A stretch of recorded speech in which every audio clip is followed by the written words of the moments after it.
Keakraban antara Presiden Jokowi, Prabowo, dan Presiden ke-6 sekaligus Ketua Majelis Tinggi Partai Demokrat, Susilo Bambang Yudhoyono, terlihat dalam acara Parade Senja TNI di awal pekan ini.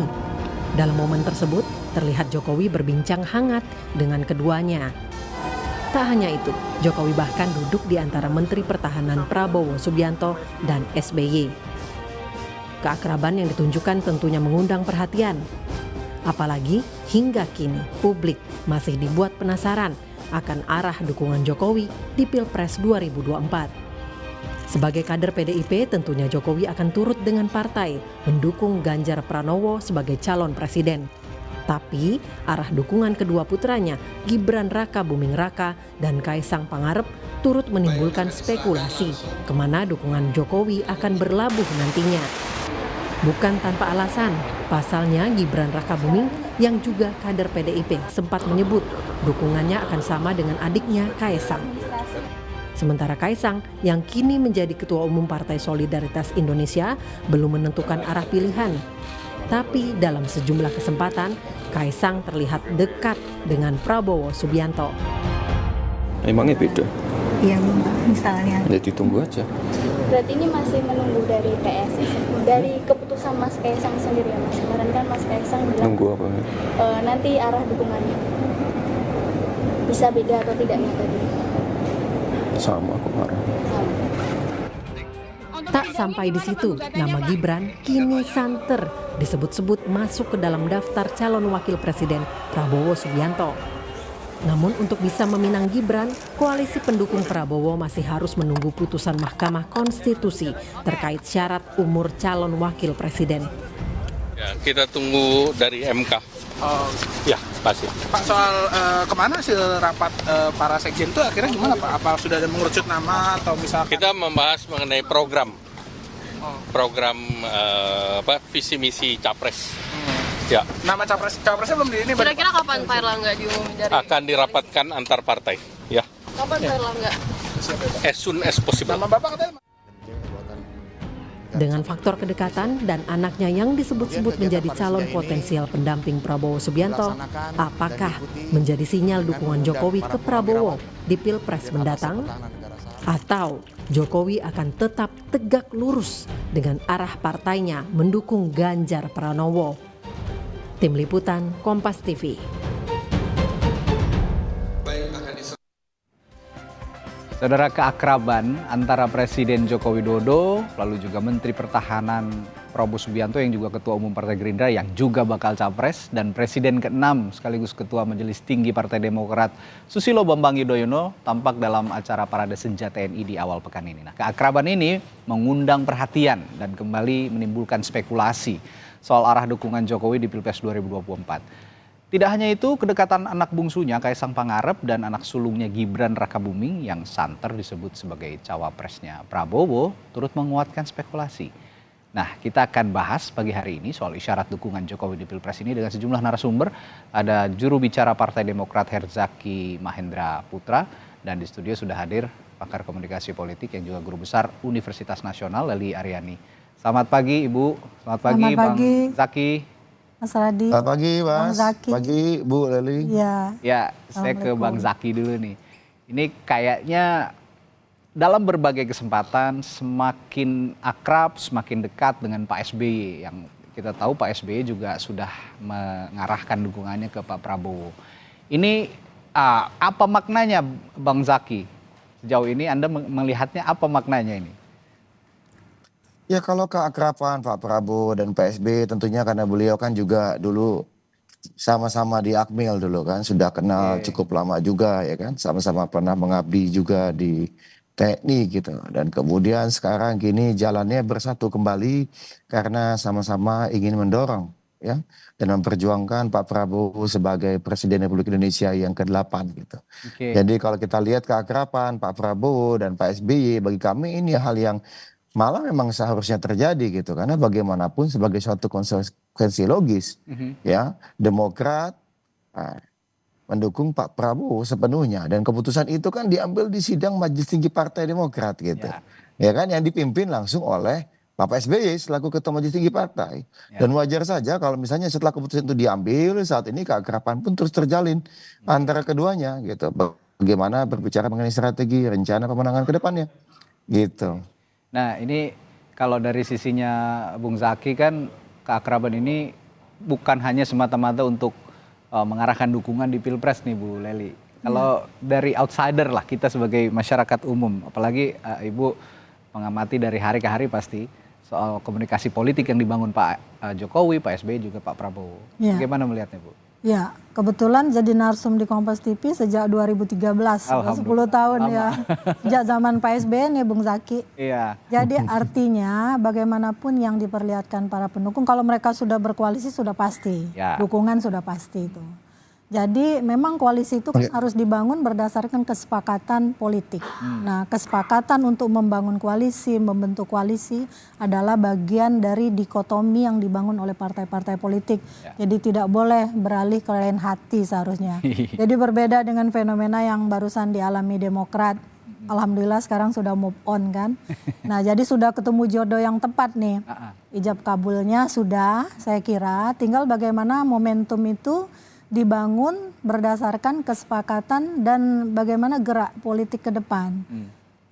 Komitmen yang diikat oleh satu kekuatan itu biasanya bisa memberikan dukungan. Karena kan ada seperti berkali-kali saya katakan di Kompas, media komunikasi politik yang paling pertama itu adalah organisasi. Organisasi yang terkuat itu adalah partai politik. Nah, baru dilanjutkan dengan media yang lain, ada interpersonal, media massa, dan media sosial sama kelompok kepentingan. Nah, ini yang terjadi adalah media interpersonal namanya. Interpersonal sudah dilakukan dan harus ketemu sampai selanjutnya harus tetap mesra. Ya, itu yang harus diamati bersama, harus tetap mesra karena memang sejak awal simbol-simbol itu sudah diarahkan. Sudah ditunjukkan. Kan ada satu teori dalam komunikasi politik itu animal symbolikum namanya. Nah, animal symbolikum itu jadi orang-orang yang berada dalam suatu politik ya, dalam suatu panggung politik baik panggung depan maupun panggung belakang atau panggung tengah, itu biasanya menonjolkan simbol-simbol dan simbol-simbol itu sendiri sembarangan, mana suka, sewenang-wenang gitu loh. Jadi dia tidak punya makna apa-apa, penerima pesan lah yang menerjemahkan makna itu. Nah, ini masalahnya. Saya juga tanyakan ke Bung Zaki nih. Bung Zaki, masalahnya sejak awal Pak Jokowi ini berpolitik lah ya, dari mulai wali kota Solo ya, jadi wali kota Solo, lalu gubernur DKI Jakarta dan akhirnya menjadi presiden di tahun 2014. Selalu menunjukkan simbol-simbol begitu ya Bu ya? Kira-kira simbol-simbol yang mengundang interpretasi publik yang akhirnya ditafsirkan beda-beda begitu. Nah, kalau Anda melihat simbol yang ditunjukkan Pak Jokowi kali ini kuat nggak sih Bung Zaki untuk mengarahkan dukungan di Pilpres? Ya, kalau bicara mengenai sikap politiknya Bapak Presiden, tentunya Bapak Presiden lah yang lebih tepat untuk menjawabnya gitu. Apalagi ya, tapi kalau kami berbicara mengenai bagaimana keakraban, misalnya saat ini beberapa kali pertemuan, ada Pak Joko Widodo misalnya kemarin bersama dengan Pak Prabowo dan Pak SBY, menurut kami itu hal yang sangat positif. Dan sewajarnya saja karena bagaimanapun beliau kan presiden. Ya, kemudian ada acara Menhan, ya, ada acara Kemhan yang mengundang para petinggi. Lalu kita tahu bahwa saat ini ya Pak SBY juga adalah presiden, ikut diundang hadir. Karena beliau kan juga militer dulunya, mantan jenderal juga gitu. Jadi menurut kami keakraban bertiganya dengan duduk bersebelahan di acara parade senjata tadi bisa kami lihat sebagai satu hal yang sangat positif. Jadi publik akan melihat apa yang menjadi mimpi Pak SBY, yaitu kebersamaan antara para presiden, Pak SBY, Pak Jokowi. Ya. Kan tinggal dilengkapi nanti dengan Bu Mega dan mungkin nanti bisa jadi yang dimaksud yang ke-8 itu mungkin Pak Prabowo kan, berarti kan tinggal missing piece-nya adalah duduk bersama dengan Ibu Mega saja. Itu pertanyaan saya berikutnya Bung Zaki. Kalau memang positif, Anda mengatakan positif, bagaimana dengan Ibu Mega? Saat ini yang publik harapkan Pak SBY juga ikut dong sama-sama akrab dengan Bu Mega gitu loh. Ya tentu itu kita ingin sekali tentunya. Pak SBY juga sangat terbuka jika misalnya diperlukan ya. Jika memang nanti akan terwujud adanya pertemuan Pak SBY dan Bu Mega, ya kami sangat terbuka gitu. Hanya saja maksud kami tidak perlu juga kita mendorong atau misalnya bagaimanapun beliau berdua ini kan punya kesibukan, punya tugas tanggung jawab masing-masing gitu. Kita tunggu dan kita biarkan saja bagaimana proses ini berlangsung. Karena bagaimanapun kami misalnya, saya ini kan sedang di Pontianak. Saya kemarin misalnya dari Sambas, dari Jawa. Ya pertanyaan besarnya saat ini tentu adalah bagaimana misalnya kita memenangkan Pak Prabowo gitu. Ya. Kita tidak berbicara mengenai hal-hal lain. Ya kebersamaan dengan Bu Mega atau pertemuan dengan Bu Mega mungkin bisa kita lakukan. Tetapi katakanlah setelah kontestasi Pilpres ini selesai. Kan begitu. Tetapi bagaimanapun Mas ya, fokus kami saat ini kita berjuang ya untuk rakyat, bangsa, negara. Kami yakini saat ini yang terbaik adalah mendukung dan mengusung Pak Prabowo begitu. Ya, apakah Pak Jokowi menjadi bagian dari ini? Kalau kami lihat beliau ini presiden, mengayomi semua. Nah inilah tugas dan fungsi beliau kan sebagai presiden, berada di atas semua partai politik karena beliau adalah pembina. Ya kan? Pembina partai politik ini gitu. Gitu kalau kami melihatnya. Ya, ini kenapa saya tanyakan begitu Bu Leli ke Bung Zaki tadi? Karena konteks Bung Zaki tadi berbicara soal kebersamaan para pemimpin. Bu Mega juga presiden kelima kita gitu kan. Jadi kalau Pak Jokowi ingin mengumpulkan para pemimpin dan para calon pemimpin ya seyogianya Ibu Mega juga bisa didekati. Nah kalau Anda melihat Bu Leli, Partai Demokrat dan juga hubungannya dengan PDI Perjuangan dalam konteks ini, dalam konteks Pilpres maupun juga dalam konteks kebersamaan kepemimpinan jelang 2024 bagaimana? Ya, saya masih teringat nih, setiap kali ada pertemuan antara Bu Mega sama Pak SBY, pasti saya diundang ngebahas di sini gitu. Terakhir itu soal mimpi Pak SBY di sini juga kan kita bahas. Jadi mimpi itu mimpi yang indah. Saya kira mimpi Pak SBY itu adalah mimpi semua tokoh pemimpin. Bahkan saya pernah bermimpi, orang pernah merasa kehilangan dengan Pak Taufik Kemas, figur Pak Taufik Kemas yang dianggap bisa menjadi mediator bagi semua kelompok kepentingan politik gitu kan. Nah realitasnya kita berharap para pemimpin bangsa, terutama para presiden yang pernah memimpin di Indonesia, suatu saat itu bisa reunian gitu kan, berkumpul, bertemukan tempat bertanya semua anak bangsa dari berbagai komponen, dari berbagai latar belakang partai politik. Dan jangan lupa Mas Reddy, Pak SBY itu pernah menjadi menterinya Bu Mega dan menteri kesayangan loh. Waktu itu Bu Mega itu nggak pergi kalau Pak SBY nggak pergi. Nah artinya hanya kemudian memang garis politik yang memisahkan mereka karena harus bertarung menjadi pesaing waktu itu, menjadi lawan tanding kan. Orang menyamakan seperti ada dendam politik. Saya nggak pernah melihat itu di antara keduanya karena kebetulan Pak SBY dan Bu Mega ketemu beberapa kali. Terakhir juga itu ketika Bu Ani meninggal, Bu Mega juga bersalaman dengan Pak SBY dan hadir gitu. Dan ingat juga bahwa pertemuan antara AHY sama Mbak Puan pasti atas pengetahuan keduanya. Pasti atas restu Bu Mega dan restu Pak SBY. Jadi kalau orang berusaha memprovokator misalnya dengan narasi-narasi yang menyakitkan menurut saya. Kadang-kadang teman-teman media bilang tugas Bu Leli itu mendinginkan. Gitu kan. Jadi provokatornya media gitu. Media juga kadang-kadang.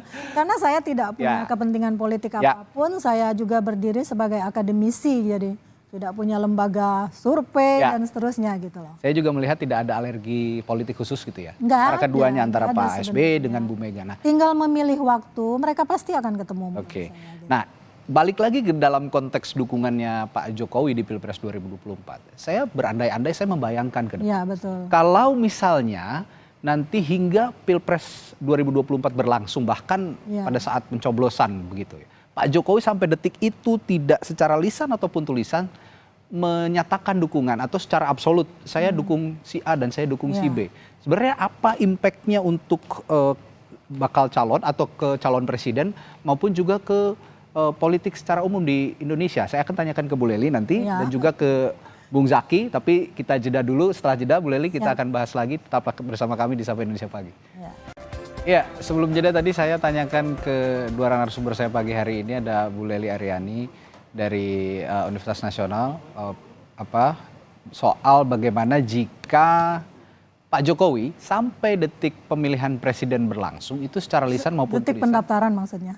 Pendaftaran maupun nanti setelah pendaftaran begitu, saat masa kampanye itu tidak menyatakan dukungan secara absolut begitu kepada calon presiden baik Pak Ganjar Pranowo maupun ke Pak Prabowo. Dampaknya bagi masing-masing bakal capres atau mungkin di depan nanti sudah jadi capres begitu dan juga kepada publik dan juga kepada politik di Indonesia apa Bu? Ya, tiap momen politik itu pasti punya dampak. Karena itulah makanya politik itu dikatakan tentang influence dan influencer. Jadi dia akan mempengaruhi variabel-variabel lainnya yang berkelindang dalam lingkaran politik. Jadi politik itu adalah influence dan influencer, ya. Nah, karena dinamika yang sama, seandainya itu tidak ditunjukkan, saya ingin nyorotin pertama kali gini. Kalau kita melihat dari etika politik dan etika komunikasi politik, Pak Jokowi yang notabene dibesarkan oleh PDIP, mulai dari wali kota, gubernur, lalu kemudian presiden 2014 dengan hanya minim dukungan partai waktu itu. Saya masih ingat banget, kita bahas di sini juga, itu PDIP waktu itu, PKB, kemudian Nasdem. Ada PKPI, itu lagi apa itu? Nah, itu PKPI kan bahkan non parlemen waktu itu. Non-parlemen, betul. Melawan partai yang begitu banyak, yang besar, ada PKS, PAN, Gerindra, Golkar dan seterusnya. Itu yang bergerak mati-matian adalah mesin partai. Kalau tanpa gerakan mesin partai belum tentu Pak Jokowi kepilih. Artinya betapa besar jasa partai itu, dan kalau orang bilang Pak Jokowi kan dipilih rakyat, benar dipilih rakyat, tapi tanpa dicalonkan oleh partai nggak mungkin dia bisa dipilih kan gitu. Nah, kalau kita lihat dari etika yang sana, saya akan memastikan Pak Jokowi pasti akan mendukung orang yang diusung oleh partainya sebagai rasa ucapan terima kasih. Tapi posisi saat ini Pak Jokowi itu kan adalah pembina politik dalam negeri ini. Dia yang harus membuat semua suasana politik itu menjadi adem. Dan kebetulan Pak Prabowo juga maju, dan itu dalam siklus yang ada dalam lingkaran Pak Jokowi. Apalagi kemudian ada isu, dan kalau ini terjadi bisa juga terjadi karena tidak ada yang tidak mungkin dalam politik. Gibran juga akan menjadi pendampingnya Pak Prabowo kalau MK menyetujui. Sepertinya asumsi orang udah mikir-mikir nih, ketua MK siapa, udah berkelindang kemana-mana. Relasi patron klien udah mulai dibangun. Bahkan ada juga ini asumsi ini yang minta sebenarnya Pak Jokowi misalnya kan. Tapi ada juga Pak Prabowo yang ngebet banget karena pingin menang. Karena esensinya tiap yang maju bertarung itu kan pasti menang. Pak Jokowi mau tidak mau, suka atau tidak suka, akhirnya akan main terus dua kaki kalau begitu. Kalau karena posisinya sebagai pembina politik negara itu tadi. Iya, itu satu. Yang kedua ada anaknya yang kemudian maju juga, sementara ada orang partainya yang juga maju. Nah, inilah yang akan terjadi. Jadi dia akan, Pak Jokowi juga akan dilihat sebagai orang yang tidak tegas pada akhirnya. Nah, karena bagaimanapun politik itu harus berani memutuskan. Bukankah politik itu adalah pertemuan dan pertentangan dua kepentingan? Hasil akhirnya adalah kompromi. Kompromi dari apa? Kompromi dari yang dipertentangkan dan dipertemukan dalam kepentingan. Kepentingannya kepentingan politik. Gitu. Saya tangkap pernyataan Bu Lely ini berarti ke depannya mau tidak mau Pak Jokowi akan memutuskan, ya. Harus memutuskan. Harus memutuskan dan akan kalau memutuskan. Dia ingin punya legacy terhadap kepemimpinannya yang selama 10 tahun. Dia pengen punya nama seperti Pak Bu Mega punya nama, Pak SBY punya nama, Pak Jokowi juga punya nama. Menarik. Bung Zaki, pertanyaan yang sama. Kalau Bu Lely tadi melihat Pak Jokowi ke depannya pasti akan memutuskan dukungan di Pilpres, Bung Zaki melihatnya akan memutuskan atau akan dibiarkan seperti saat ini aja begitu? Biarpun tersamar. Begini. Tersirat. Kalau kita bicara mengenai dalam konteks beliau kepala negara dan kepala pemerintahan, tentunya harapan kita rakyat Indonesia semua beliau bisa menjadi pembina dari semua. Kan begitu? Ya kan? Ya, karena bagaimanapun kan beliau harus di atas semuanya. Tetapi kita tidak bisa memungkiri bahwa sebagai pribadi beliau adalah kader salah satu partai. Ya, mungkin beliau bisa mencontoh apa yang Pak SBY lakukan di 2014, bagaimana meskipun Pak SBY juga ketua umum partai. Tetapi beliau benar-benar tidak menunjukkan keberpihakannya kepada salah satu calon. Karena bagaimanapun itu akan katakanlah bisa merusak ketatanan kenegaraan ini. Mohon maaf ini Ibu ya, bahas ya. Bagaimanapun kita ini negara presidensial, sistemnya presidensial. Bagaimana presiden ini memiliki power yang sangat-sangat kuat gitu.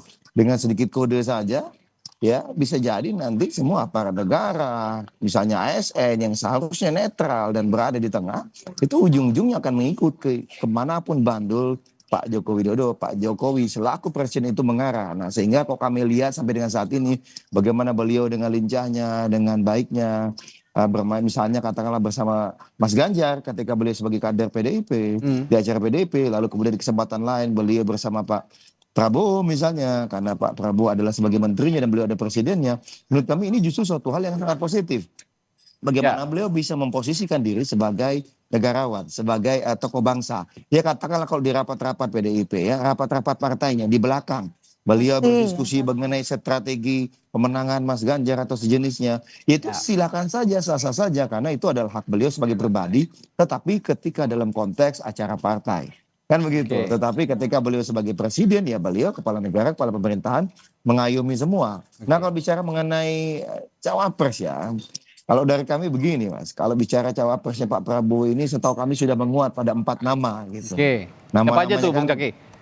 Ya, satu adalah Pak Erlangga Hartarto yang diusung oleh Partai Golkar. Yang kedua adalah Pak Erick Thohir yang diusung oleh Partai Amanat Nasional. Nah, yang ketiga ini kan ada Mas Gibran Raka Buming Wali Kota Solo. Yang keempat ada Bu Hovifah Indah Parawansa selaku Gubernur Jawa Timur. Nah, kami juga mendengar ini yang kedua bahwa Pak Prabowo ini akan meminta sekaligus mendengarkan masukan, pandangan dari pimpinan tiap-tiap parpol anggota koalisi Indonesia Maju. Nah, sebelum beliau memutuskan siapa cawapres yang akan dipilih, tentu saja kami Partai Demokrat juga akan ikut memberikan pertimbangan ini dan masukan mengenai hal tersebut ketika diminta. Tapi tentu saja bagi kami Partai Demokrat, Bapak Prabowo lah yang akan memutuskan siapa cawapresnya nanti. Nah, tentu terakhir harapan kami terkait dengan cawapres ya, yang dipilih oleh Bapak Prabowo Subianto adalah orang yang tepat dan bisa membawa kemenangan bagi koalisi Indonesia Maju sehingga niat kami untuk memperjuangkan aspirasi harapan rakyat bangsa dan negara ini ke arah yang lebih baik bisa tersalurkan. Nah, kan begitu. Nah, Demokrat juga nggak punya beban, Mas Radhi, dibanding dengan waktu dengan koalisi perubahan. Karena meskipun diserahkan kepada bakal calon presidennya, tapi kan ada nama AHY yang juga diiming-iming oleh bakal calon presidennya, yang ternyata tidak jadi. Jadi itu logika yang bermain dalam tiap koalisi partai. Kalau soal Pak Jokowi, saya kira memang dia akan menjadi pengayom bagi seluruh komponen politik di negeri ini ya. Tapi itu tadi benar Mas Zaki bilang. Jadi kan panggung politik itu kalau Erving Goman mengatakan hanya ada 2 wilayah panggung politik. Panggung depan, panggung belakang. Tapi temuan dalam banyak penelitian yang saya lakukan, saya menemukan sebuah model lain dalam komunikasi politik di Indonesia. Itu yang bernama panggung tengah. Panggung tengah itulah wilayah kompromistis antara panggung depan dan panggung belakang. Jadi kalau kemudian ada clue-clue yang disampaikan oleh Pak Jokowi misalnya dari awal dulu sempat diributkan ketika itu presiden ke depan haruslah yang memikirkan rakyat. Saking memikir rakyatnya sampai rambutnya putih. Orang langsung tertuju pada Ganjar, heboh kan. Sekarang narasinya berubah Bu. Narasinya juga berubah, akhirnya berubah heboh lagi kan. Heboh lagi. Ini masa orang PDIP nggak mendukung, menunjukkan secara frontal pertentangan dengan partainya. Jadi sebenarnya di belakang panggung belakangnya Pak Jokowi itu menentramkan juga kader-kader PDIP. Cuma kita kan tidak tahu itu. Ya. Panggung depan, panggung belakang, tengah. Ada juga panggung tengah. Nah, pernyataan terakhir soal Pak Jokowi yang kemarin bersama relawan di tengah-tengah relawan menyatakan kalau presiden harus punya nyali, punya nyali, harus berani kalau misalnya diinjak-injak oleh pemimpin negara lain gitu. Nah, ini kan apa ya asosiasinya banyak kepada sosok Pak Prabowo kalau saya lihat begitu karena beliau juga itu menurut Mas Radhi ya. Interpretasi saya pribadi ya, tapi itu balik lagi benar kata dua narasumber saya hari ini memang itu ada di sisi Pak Jokowi. Tapi saya tertarik begini Bu Leli dan Bung Zaki. Tadi Bung Zaki mengatakan 4 bakal calon wakil presidennya Pak Jokowi ini, Pak Prabowo ini ada Pak Erik, Pak Erlangga, lalu Gibran, satu lagi Bu Hovifah. Tapi dari 4 ini saya melihat ada 2 yang paling potensial. Pak Erick Thohir dan juga Gibran. Kenapa saya bilang paling potensial? Karena Pak Erlangga marah ntar. Pak Erik ini menteri kesayangan Bu masalahnya. Tapi kalau Gibran kita ketahui sendiri ini anaknya presiden begitu. Nah, kita berbicara Gibran karena ini kedekatan proximity-nya keluarga presiden dengan yang dikaitkan dengan sosok Pak Prabowo. Nah, kalau Bung Zaki melihat kalau Gibran yang diusung atau yang dipilih sama Pak Prabowo nanti, itu hubungannya dengan Pak Jokowi akan seperti apa? Kalau itu bagi kami ranahnya Pak Prabowo lah gitu ya. Dan Demokrat juga, posisi Demokrat bagaimana jika nanti Gibran yang dipilih? Yang kami dengar Pak Prabowo kan meminta masukan, ya kan? Nah, yang kedua kami juga sudah sampaikan bahwa bagi Partai Demokrat, Bapak Prabowo lah yang akan memutuskan siapa cawapresnya nanti. Bagi kami siapapun cawapresnya, kami akan full force ya. Oke. Fokus bagaimana bisa memenangkan Pak Prabowo. Karena kami ingin menang di Pilpres, kami ingin menang di Pileg. Itulah yang menjadi fokus kami. Jadi misalnya katakanlah siapapun nanti yang dipilih, bahkan misalnya tak tahu ada nama lain di luar 4 nama tadi. Iya. Bagi kami sah-sah saja karena kami tahu Pak Prabowo ini ingin sekali menang gitu. Karena beliau ingin sekali mendharma baktikan dirinya buat rakyat bangsa dan negara ini dengan menduduki posisi tertinggi sehingga beliau bisa lebih leluasa dalam berbakti dan mengabdi. Nah ini kalau kami hanya mendukung di situ. Oke. Fokus kami, Ini- karena kami percaya dengan sosok beliau. Apalagi tadi kalau bicara mengenai Pak Jokowi ya, Pak Presiden ya, bicara mengenai pemimpin harus punya nyali ya. Pak Prabowo udah jelas lah terbukti punya nyali gitu. Jadi kalau termasuk dalam memutuskan cawapres, dalam memutuskan cawapres itu harus punya nyali di antara berbagai banyak nama yang beredar. Misalnya beliau harus putuskan siapa yang akan beliau pilih. Ini adalah bentuk dari contoh nyali seorang calon pemimpin yang kita butuhkan untuk Pilpres dan Indonesia ke depannya. Nah, kalau lihat pernyataannya Bung Zaki dan Partai Demokrat, teman-teman di Partai Demokrat ini Bu Leli, sepertinya sekarang partai politik yang paling tulus mendukung Pak Prabowo. Iya. Karena memang tidak berharap apapun begitu ya dari Pak Prabowo. Sudah Makanya legowo ya. dalam berbagai kesempatan Pak Prabowo mungkin lebih memilih Pak SBY untuk berkomunikasi politik. Anda melihatnya begitu? Tapi dia relasinya dengan Bu Mega juga baik. Luar biasa dengan bagus Pak ya. Jokowi juga bagus. Oke. Mbak Puan juga udah ketemu sama dia. Jadi saya pikir ya di pemilu 2024 ini memang lebih adem suasananya. Meskipun masih ada ria-ria kalau kita baca di media sosial, di WA group dan sebagainya. Tapi kita yakin nih, ini soal misalnya saya ingin jadi sekali lagi pengen jadi penengah. Soal Pak Jokowi bilang pemimpin yang berani tadi itu Pak Jokowi menunjuk dirinya sendiri. Ingat nggak 2014, 2019 Pak Jokowi dikatakan sebagai pemimpin yang tidak cukup berani kan. Tapi kemudian beliau membuktikan dalam kepemimpinannya itu ya menjadilah calon pemimpin yang seperti saya intinya gitu kan. Yang berani memutuskan nggak takut digertak dan sebagainya. Seharusnya itu ada pada tiap bakal calon presiden. Termasuk dari koalisi perubahan menurut saya. Begitu. Jadi kita jadi penengah aja nih. Jadi narasi nyali ini juga bukan hanya dialamatkan untuk bakal calon presiden, tapi ingin menunjukkan bahwa saya dulu punya nyali sebagai pemimpin dan sudah Indonesia. dibuktikan. Dan sudah dibuktikan. Itu yang harus jadi contoh dari Karena yang lain kan belum pernah jadi presiden. Pak SBY sudah, Pak SBY juga ya 2 kali sosok yang 2 kali pernah memimpin Indonesia dan Partai Demokrat 2 kali menjadi partai penguasa di Indonesia. Begitu. Nah, Bung Zaki, kalau kita lihat konstelasi politik sekarang ini kan banyak anasir-anasir liar lah ya kalau dilihat begitu. Ada yang dibilang kalau bersama-sama dibilang akrab katanya wah langsung dukungnya ke Pak Prabowo nih gitu. Tapi enggak juga ternyata karena Bu Leli tadi mengatakan bahwa Pak Jokowi ini juga tetap punya tanggung jawab kepada partainya gitu kan.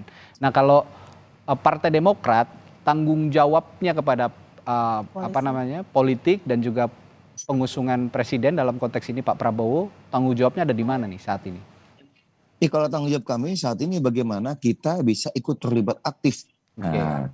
Dan habis-habisan sampai dengan saat ini kita sedang proses bagaimana ini sampai ke akar rumput ya, sedang pembentukan semua konsolidasi. Karena pemenangan Pak Prabowo ini bagi kami adalah harga mati yang tidak bisa ditawar-tawar. Jadi semua komponen kalau katakanlah mohon maaf ada kader kami yang sampai tidak mengikuti arahan capresnya adalah Bapak Prabowo, tentu akan mendapatkan konsekuensi secara politik dari partai. Itu sudah jelas. Pak SBY juga bahkan menyatakan akan turun gunung. Mas Ahy juga dalam beberapa kesempatan. Saya masih ingat minggu lalu saya dikumpulkan di Bandung, para jubir. Kita berdiskusi dengan Mas Ahy. Arahnya tegas dan jelas, kita menangkan Pileg. Ya sesuai dengan target kami 3 besar dan 15%. Nah yang kedua adalah kita harus menangkan Pak Prabowo Subianto. Lakukan semua yang kita mampu, tunjukkan kalau kita adalah sahabat yang setia dan juga militan. Nah ini yang kita ingin sampaikan juga kepada publik. Makanya Pak Prabowo kok kemudian tampak nyaman sama kami, sering mengundang Pak SBY atau mengundang Mas Ahy, ya karena beliau sudah melihat dan merasakan betul gitu bahwa wah ini keseriusan yang luar biasa. Belum sampai 1 bulan ini, belum sampai 1 bulan, tapi berbagai survei menyampaikan pemilih kami, pendukung kami itu sudah lebih dari 50% yang sekarang mengarahkan pilihannya kepada Pak Prabowo Subianto. Nah ini kan menunjukkan bagaimana optimalnya mesin partai kami bekerja sampai ke bawah ya, ke akar rumput, memastikan bahwa kita pilih Pak Prabowo. Pendukung Demokrat, dukung Pak Prabowo. Pendukung Pak Prabowo, ya bisa pilih Demokrat juga lah gitu. Ya. Ngomong-ngomong soal akar rumput, Bung Zaki, Bu Leli, yang satu hal yang juga menarik adalah peran relawan. Ini kenapa ya tren politik saat ini selain partai politik, ini relawan juga cukup punya andil gitu untuk menangkan atau mengoptimalkan elektabilitas sosok-sosok tertentu gitu.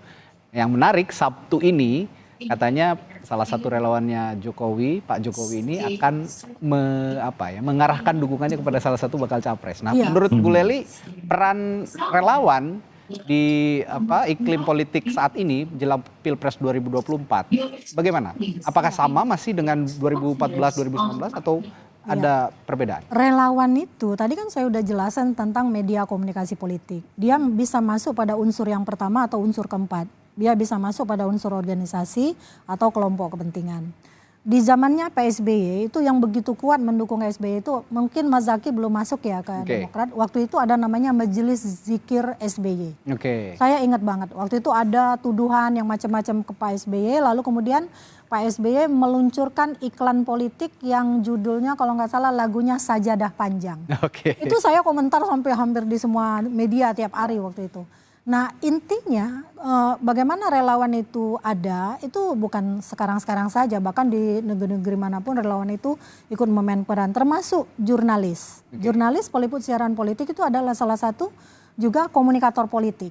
Nah mereka ini bisa menentukan peran-peran. Cuma yang kita heran ini ya, Pak Jokowi ini kan mau selesai gitu loh, tapi relawannya masih eksis, solid bahkan begitu kuatnya gitu.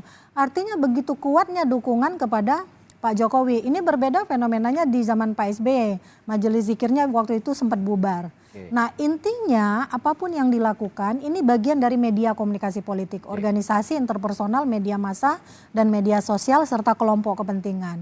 Bagi tiap orang yang ingin masuk pada lingkaran kekuasaan politik dan partai politik juga dibentuk kalau kita baca klausulnya untuk merebut dan mempertahankan kekuasaan, maka relawan juga harus dia mainkan.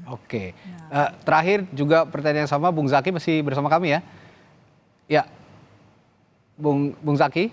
Udah boarding kali? Oh, sepertinya ya, berarti bahasan kita terakhir tadi soal relawan intinya masih kita tunggu juga, dan peran relawan ini seperti kata Bu Leli nanti penting begitu ya. Dan hari Karena Sabtu dia bagian dari media komunikasi politik. Hari Sabtu katanya relawannya Pak Jokowi ini yang kata Bu Leli tadi masih solid sampai sekarang akan mengarahkan dukungannya ke salah satu bakal capres. Nah, apakah dukungan relawan ini juga linear dengan dukungannya Pak Jokowi? Menarik Bu, kita tunggu nanti hari Sabtu. Apalagi Demokrat tadi kan di samping punya tanggung jawab karena Pilpres bareng kan sama Pileg. Jadi dia tanggung jawab juga untuk naikin kursi di parlemen, parliamentary threshold-nya gitu. Baik, terima kasih Bu Leli, Guru Besar Komunikasi Politik Universitas Nasional telah bergabung bersama kami di Sapa Indonesia Pagi kali ini. Dan juga tadi ada Bung Herzaki Mahendra, Ketua Badan Komunikasi Strategis Partai Demokrat yang juga juru bicara Partai Demokrat telah berbagi informasi juga di Sapa Indonesia Pagi.